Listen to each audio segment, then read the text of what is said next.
Okay, a couple more questions about the Mickey Mouse Club and how it worked on a practical level. Hmm. Would you be working with the Mouseketeers sometimes actually on the stage, either in singing business, doing business with singing or dancing or anything like that? No, no, I would never be working with them on stage. They had a rehearsal stage, and Roger Spiker and the choreographer would be with them. So I was never in any rehearsals with them. So the only time I would see them is when they were on the shooting stage, you know. Were you involved at all in the auditioning of the kids at the very No, beginning? no, You were not. no. I think Walt took a big hand in that, though. Okay. He had to approve everyone. And many of the songs were written by Jimmy and Ruth Dodd. Right. Okay, And I would say most of them were. most of them. And in arranging or writing for that show, Mm.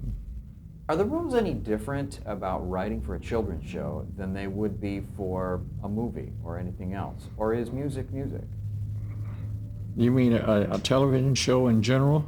Well, specifically the Mickey Mouse Club, was there something about the music, the style of music, that is at all different than other things you've Well, done? the only thing that I think it was style was Jimmy Dodd's music. In fact, I used to call him Mr. 10 Beat. Every tempo was 10 frame tempo, so I used to call him Mr. 10 Beat. But he had a style of his own that sort of styled the music that we did on the show. How would you characterize that style? I would, it was always kind of all of his songs were light and airy and pleasant, you know. So they're definitely kid songs. Sort of happy, upbeat? Always happy, yeah. Okay. Okay. We started to talk just a bit about the theme park. I think you indicated that you and George Bruns wrote all of the music for the first few years of Disneyland. Right. Is that right? Mm-hmm. Among those first attractions at Disneyland, what music were you specifically responsible for? I was Among that first batch of Disneyland. the first batch. Well, we didn't have a lot to write for that first year. We didn't have a lot of the big shows.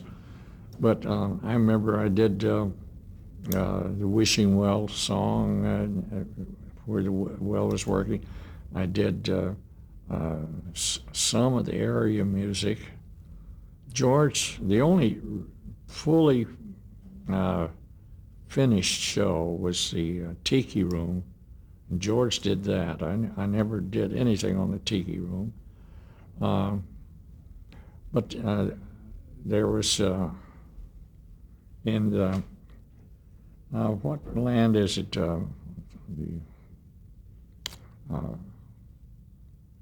Not Tomorrowland. I did one show that was in Tomorrowland, and I've forgotten the title of that. And then I did like the mining train. What was that area called? Was that one of the Adventureland? lands at Was that this. Adventureland, maybe? Hmm? Was it Adventureland, maybe? Yeah, maybe that was it. Adventureland. Yeah, and And there was Fantasyland. yeah. And you worked on music for the Haunted Mansion, I think. Yeah, I wrote that song too, with Ex Atencio, who did the lyric. I did extensions on Small World and did extensions on the Pirate Ride, which George did. So George wrote the Pirate Ride song. Yeah. But when you say you did extensions, what does that mean? Well, they kept adding scenes to it, and that was after George left the company, you know. And also, George did the original Bear Band, and then they made some extensions of that, and I added to the Bear Band. Was it a different kind of challenge to write for theme park music? I mean, really, nobody had done that, I think, before Walt Disney came along. No. Yeah, it was a challenge in that, especially when we got to Walt Disney World, where we had audio animatronic figures and film running in these shows at the same time. And I had to work a system to synchronize with the audio animatronics. So it was technically more complicated than maybe anything you'd ever done. Right. We had to work out the system on it. Okay. Mr. Lincoln, that exhibit at Disneyland, did you work on that? I did all of that. You did all of that. That was for the World's Fair originally for the state of Illinois in 1964 in New York. I see. So the New York World's Fair in 1964 was the first time that exhibit appeared? Yeah. Okay. And that was the first showing of Small World was at the World's Fair. Really? In New York. And the Sherman Brothers wrote It's a Small World. Yeah, Sherman Brothers wrote that. But you are responsible for the arrangement, am I right? Not all of them. Bobby Hammock did did most of the original arrangements in New York.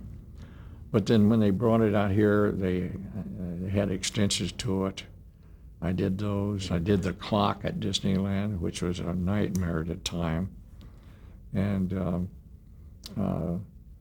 then in Tokyo, before Tokyo at Walt Disney World, they expanded it some more, added scenes, and did some more in Tokyo. Okay. We'll come back to the theme parks because I want to talk some more about those. But let's go back now to the late 1950s. When the Mickey Mouse Club finished in 58 or so, what did you were at that point under contract to Disney, am I right? Right. Was this a one-year contract that was renewed annually, or was it multiple years? Multiple. I think it was on a 5-year basis. I've forgotten, to tell you the truth. You know, I might ask you at this point why you stayed with Disney. Because by now, it seems to me your name was pretty well known around town, and you probably could have gone back freelance and worked at any number of studios working on movies. Yeah. Why did you choose to stay with Disney? Well, there was when I first signed the contracts, some of my friends said, well, gee, why do you lock yourself down with that? And I said, well, I've been in on 3 stock options. I had the best insurance in the world. It's still going on. And it was the perks that were worth a lot more than, it meant more to me to have that security than to possibly make more money another place and not have that security. Did it have anything to do also with the nature of the shows you were working on?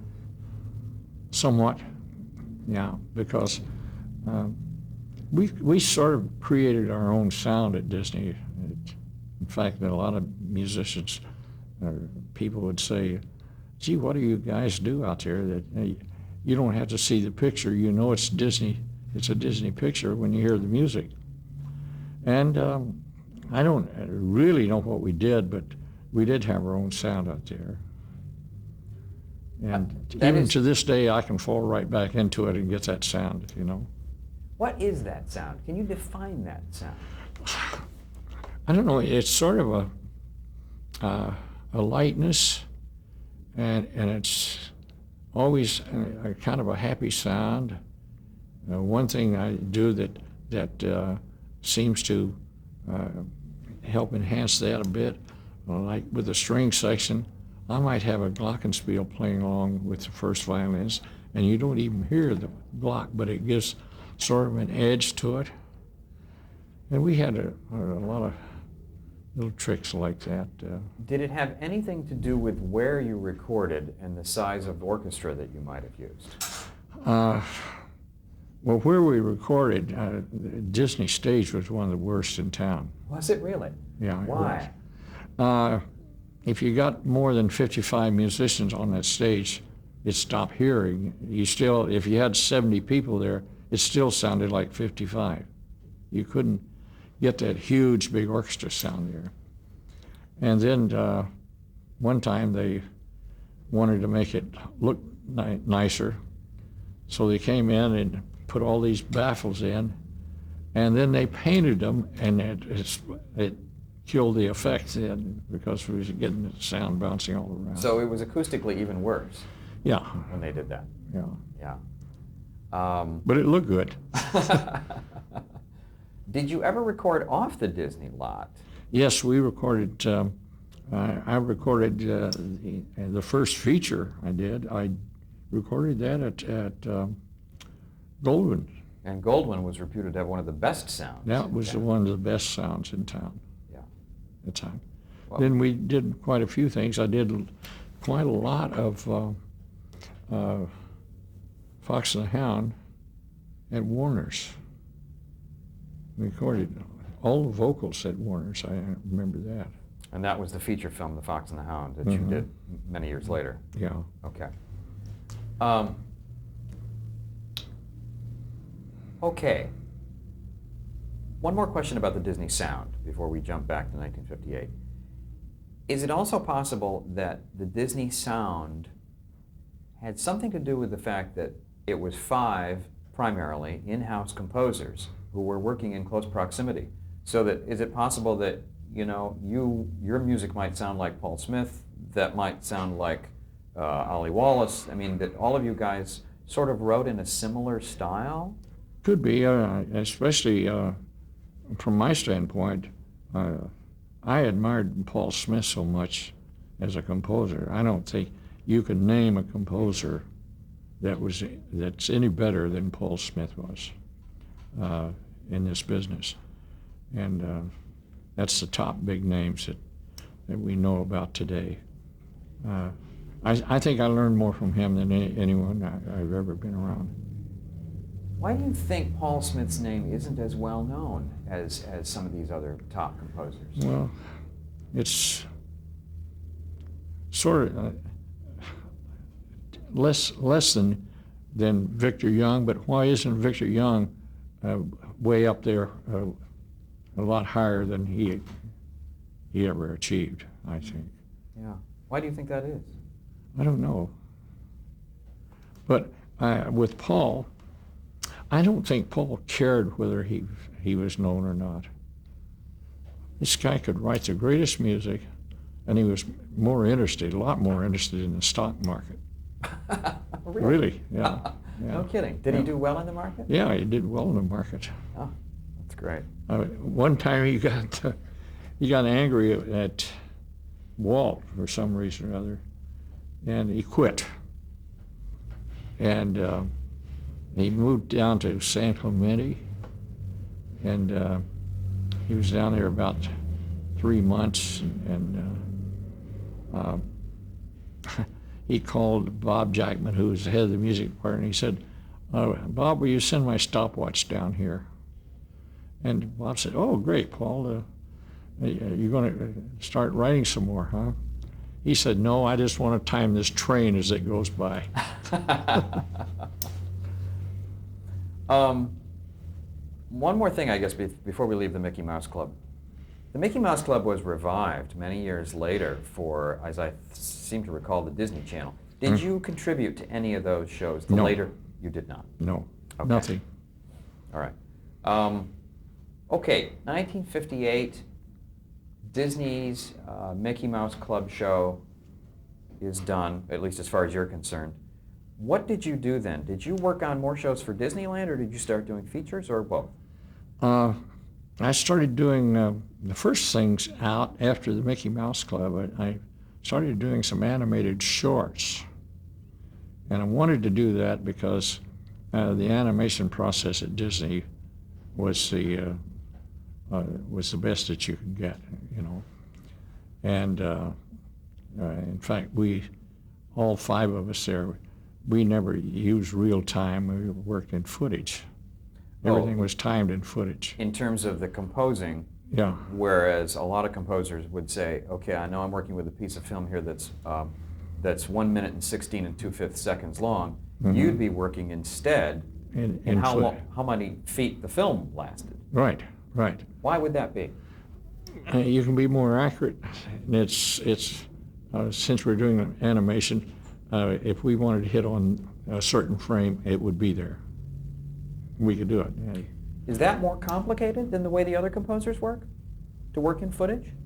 It's actually easier when you get used to it. Now, there wasn't a clock on the stage at Disney that read in real time. Ours said 100 on it, which was 100 feet, which is 66 2/3 seconds. So. So it was easier to work in footage, and you could make the hits in animation easier. Right. You'd be more precise. Yeah. Do you recall what the first piece of animation was that you worked on? Yeah, it was a little thing called the elephant. It was like the little history of elephants. Was this for television or for a theatrical release? I think it was a theatrical short. I'm not sure about that. Then the next one was the same type thing about the camel. And from that, I went right into the first feature. What was that? Toby Tyler, the circus picture. Circus picture, that's right. Yeah. And is it any different writing music for a feature film than it is writing music for a television film? And to me, no, there's no difference. I used to get aggravated when someone say, well, you can knock this out, it's just a television show. I always said, I write the same C for television that I write for a motion picture, so if you don't have time to do it right, you better get somebody else to do it. I'll do something else. A lot of composers at other studios would complain that they had lots more time and often more money to work in a feature than they ever got working in television. Did you have enough time in television? Yeah, considering the length of a television show, if you're doing an hour television, you only have about 45 minutes of showtime in there because they run the commercials and unless it was wall-to-wall music, 40 minutes and have we used to have like 3 or 4 weeks to do that. Sure, you can do that. So you had plenty of time. Had plenty of time. So it wasn't the pressure situation that might have existed at other studios. No. Okay. And you were under contract, so budgets really weren't too much of an issue. No. Or were they? No. Back in those days, we used to have, for television, we would have at least 25 musicians on a date. Now, today, if you want 25 musicians, they think you have a feature picture, So you would have strings, actually, on many shows. Right. And we devised ways of making 25 people sound a lot bigger than that by maybe having 8 violins and 2 cello and support the lower strings with the Hammond organ that Walt didn't like, but that you could hide in the... We could hide it down there. He wouldn't hear it as such, but it made it sound like a bigger string section. And depending on the show, sometimes we wouldn't need any brass at all. We'd just need woodwinds and French horns maybe. So if you're careful about the combination, you can make 25 people sound very big. So you would take the same kind of time and effort, put the same kind of time and effort into a television film as you would into a theatrical movie at Disney? From my standpoint, yes. And I wouldn't make any distinction between the two as far as my own quality of writing. And some of the two-parters that were done for the Wonderful World of Disney in the Wonderful World of Color, later the Mm-hmm. Wonderful World of Disney, in the 60s, actually received theatrical exhibition overseas, didn't they? Mm-hmm. That's right. So and the same music was being heard. Yeah, that's right. Okay. You wrote the theme for one of the Disneyland late 50s shows called The Swamp Fox Right, with Leslie Nielsen. right, with Leslie Nielsen. Yeah. And did you do all of the Swamp Fox shows? I think there were two of them, maybe three. I know that I did at least two. Was there any pressure from management or anyone at Disney to try to have another hit song like Davy Crockett had been? No, not that I remember. No pressure on it. I just I wrote what I thought would work with the picture, and they seemed to be happy with it. Okay. Okay, so you did the music for the Swamp Fox, and Right. including a song. Right. As I recall, it went something like, Swamp Fox, Swamp Fox. Yeah, I forgot it. So sing it to me, John. I forgot it. Did you work on the Tom Tryon series, Texas John Slaughter? Yes. Was there a song to that? Do you know if you wrote it? I think, yes, there was a song to that, and I don't remember who wrote it at this point. And you worked on a couple of the episodes of Zorro, as I recall. Yeah, But- more than two, maybe three or four of those. But Bill Lava did most of them. And Lava was not under contract. No, he was just in there to do the Zorro show. And is that because you guys had so much television and film to do at this point that they needed outside help? Yeah, Okay. they called Bill in to do that. Okay. I guess like so many baby boomers, always been fascinated with the opening of the wonderful... Hold on.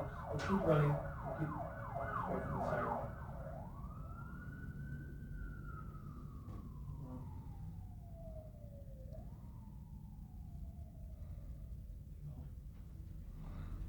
Like so many baby boomers, I've always been fascinated by and remember very fondly the opening of The Wonderful World of Color, Yes. which went on NBC in the fall of '61, which song was written by the Sherman brothers, Richard and Robert, but which, as I recall, you, I think, arranged, orchestrated, and conducted. Right. Was that a big deal at the time? It seems to me it must have been. Well, that was our first introduction to color on the TV show, because prior to that, everything had been black and white. And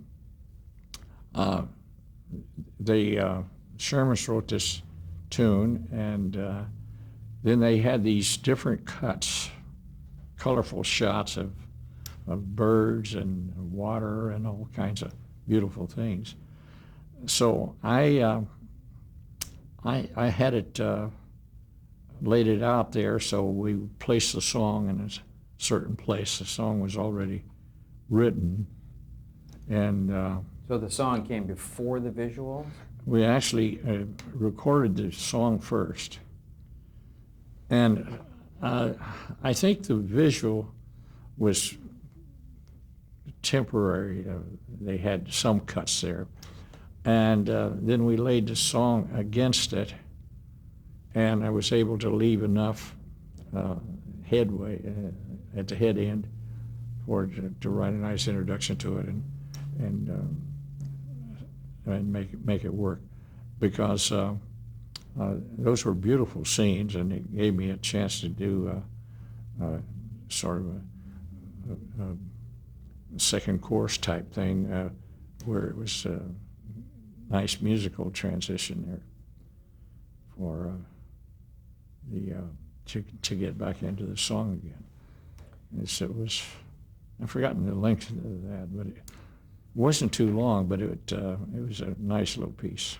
It was at least a minute, maybe a minute and a half, don't you think? It was quite long. Well, I think it was, television. I think it was probably close to 3 or 4 minutes, Close to maybe, 3? Is that something right? like that. Because that was a lot for TV. That was just a lot, you know. Yeah.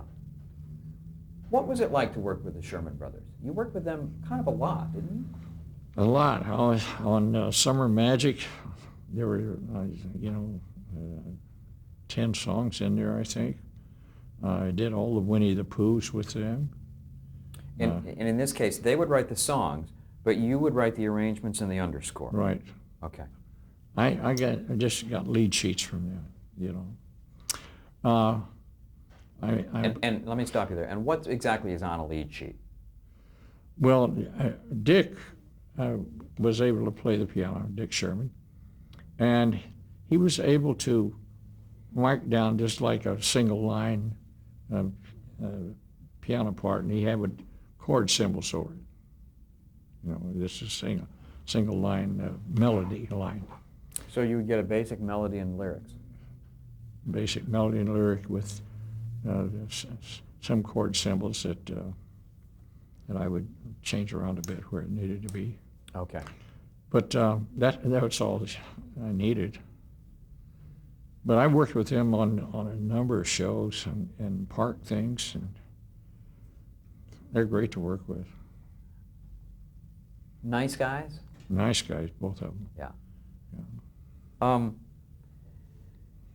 You wrote, well, could you estimate how many shows you worked on during your, 28 years at Disney? Any idea how many shows? I think there was around 140 or 50 television shows, and I believe it's 56 or 58 feature films, and then all the park stuff. And all the park stuff in addition. During that period of time, you would go back and forth between features and the television show. Right. And the theme park stuff. Right. Did you find that you were working more on the Disney television show most of the time? I mean, would say 2/3 of your assignments be for television? Not necessarily. There were times there where I'd be working on a feature and a television show at the same time, and I just change off. I had to be careful to be sure I had the right reel up for that particular show. How often would that happen? That would seem to be awfully difficult. Well, it's not easy, but that only happened maybe 3 times. But usually I could get the television show out because it took less time. Get that out and then start on a feature. And they would try to, the music department would try to work it around so one of the 5 of us would be able to pick up whatever was coming up next. Okay. It's not like today where you had to make a demo for everything. That was a good part about being there. Walt, he had confidence in what we did. Okay, let's pause there.